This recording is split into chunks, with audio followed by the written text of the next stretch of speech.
Hey guys, Lady Lee here from ladyleeshome.com, and in this video I want to show you how simple it is to ferment beets.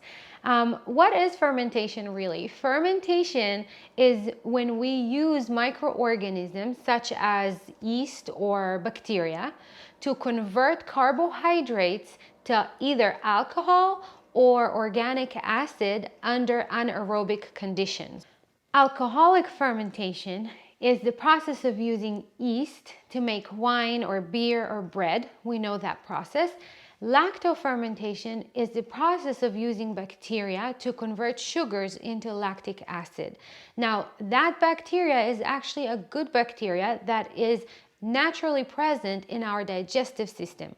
So adding fermented foods to your diet can basically help you introduce more of this bacteria to your digestive system and therefore support it and help it digest food in a better way. Now, lactic acid helps us preserve the food that we ferment because bad bacteria cannot grow in the presence of lactic acid.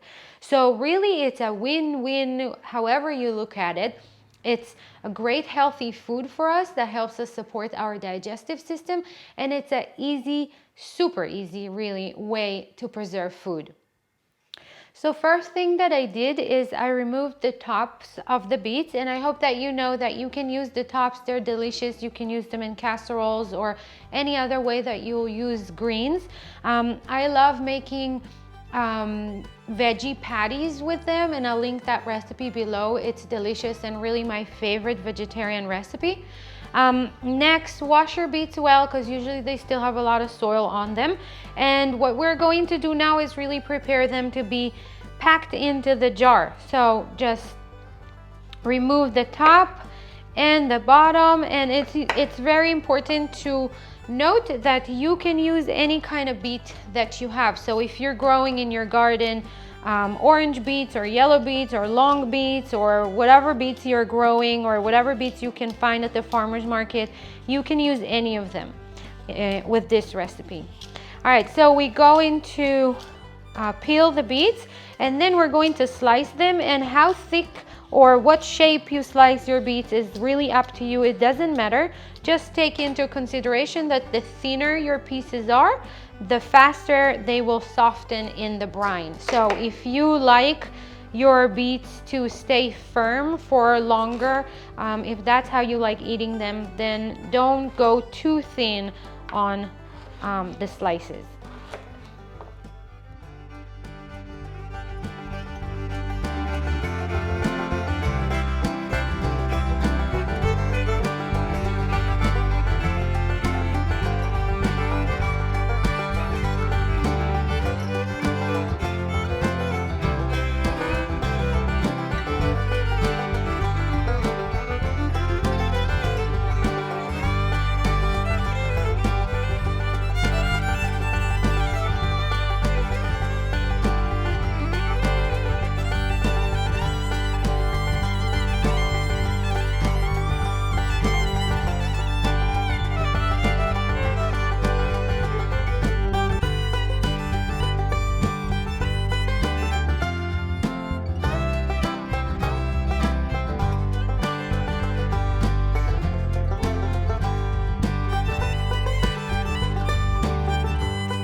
Now that we have all of our beets peeled and sliced, you simply add them to the jar, pack them the best you can, and of course make sure to wash your jar well before you use it. I like to do that in a quart size jar. You can use a pint size too, doesn't matter really.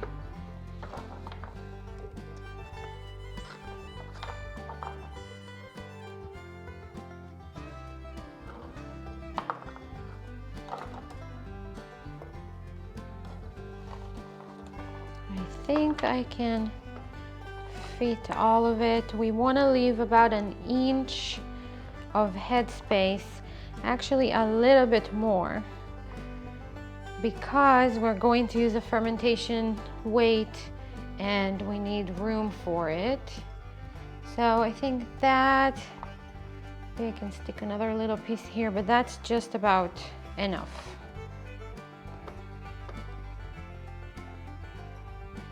The next thing that we're going to do is add seasonings. I'm going to keep it really simple and just use about a tablespoon of mustard seeds. You can definitely add garlic, rosemary, thyme, peppercorns, pickling spice.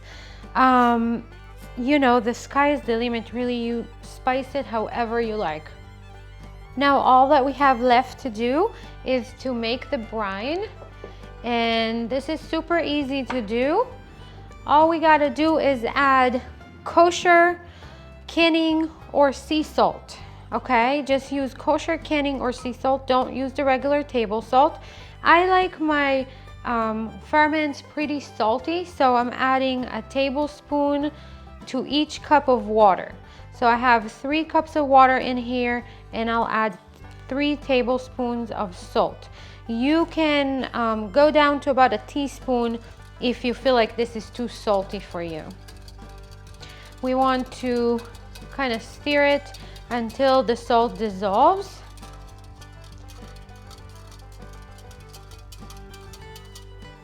That's it. And then we take our jar of beets and we're gonna add the brine to just about cover the beets.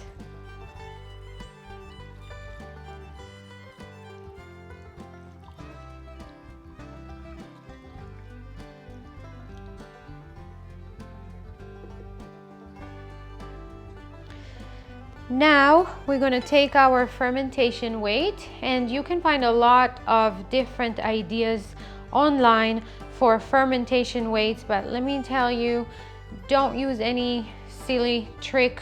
I've learned this the hard way. Just invest 20 bucks in I think it was 20 bucks in 6 fermentation weight like that, and it will save you a lot of food and a lot of mess. Okay, so we're just putting the fermentation weight. There will be some liquid coming out, and that is fine. What I want to do is make sure that all of my beets are covered with the brine. I'm going to push it down just a little bit. I have just a little bit too much brine here, so I'm going to take a tablespoon and just remove a little bit of it so I don't have too much mess. The most important part here is that all of the beets are covered by the brine, that the weight is pushing them down and there is no part of the beets that is exposed to air. All right, now all we have left to do is to take a lid, and I'm using a freezer lid because then they don't rust from the salt and the water and all that. And we just close it, not too tight, finger tight. I am going to take a bowl like this and place my jar inside the bowl, because as the beets ferment, some of the liquid might spill out, so that just to catch the excess liquid. Now all that we have left to do is leave it on the counter, on the kitchen counter at room temperature. A quart jar takes about a week to 2 weeks to ferment, and this is what we need to do. As it starts to ferment, after a couple of days you'll start seeing some bubble action and pretty much just bubbles rising to the top here. These are the gases that are forming inside of the jar, and we have to make sure that once a day we let them out, and that is called barp the jar. And all that we have to do is just turn the lid. Don't lift it up, just turn it a little bit to open it, leave it for a couple of seconds, and then close it back. And you got to do that once a day. There are a lot of different brands of fermentation lids that let the gas out without you needing to do that. I don't own any of those. I might link to them below if you want to check them out. But it's really easy. You just once a day turn it and then turn it back, and that is called barping the jar.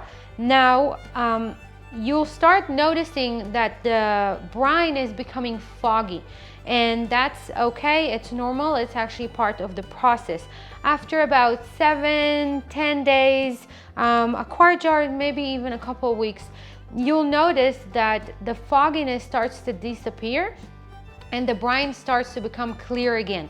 Now, it will never be as clear as it is right now, and especially with beets, they kind of leak all their color and paint everything purple, so it might be a little hard to see it, but you'll figure it out. You'll see it's not very hard. You'll see that it's changing from foggy to being much clearer, and that means that your beets are ready to eat, are ready to serve. They're fermented, the fermenting process have been complete, and you can enjoy them.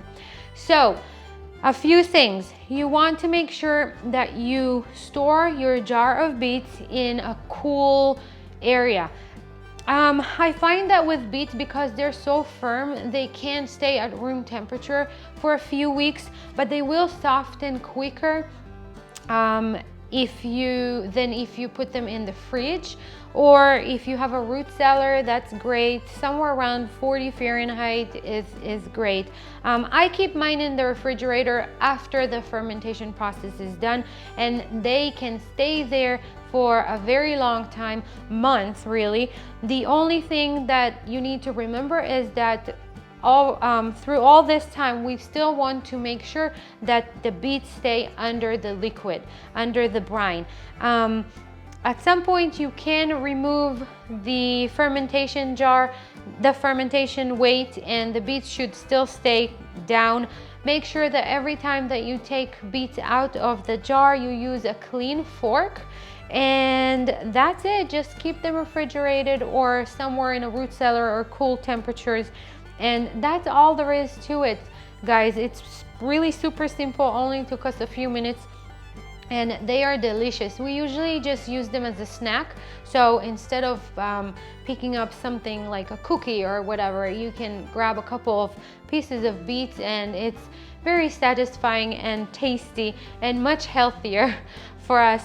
Or we serve them a lot as a side for sandwiches or like an easy lunch or something like that. You can add them to any salad, add them to even egg salad or tuna salad or chicken salad, or any other salad really. They're great. They're really, really delicious. They're salty and super healthy for us. And that's it. I hope you enjoyed this video. I hope you learned something new. Give this a try. I think you'll like lacto fermentation. It's really easy, and the result is really tasty. If you are not subscribed to my channel yet, please subscribe and like this video and share it, and I will see you again in the next one. Bye guys.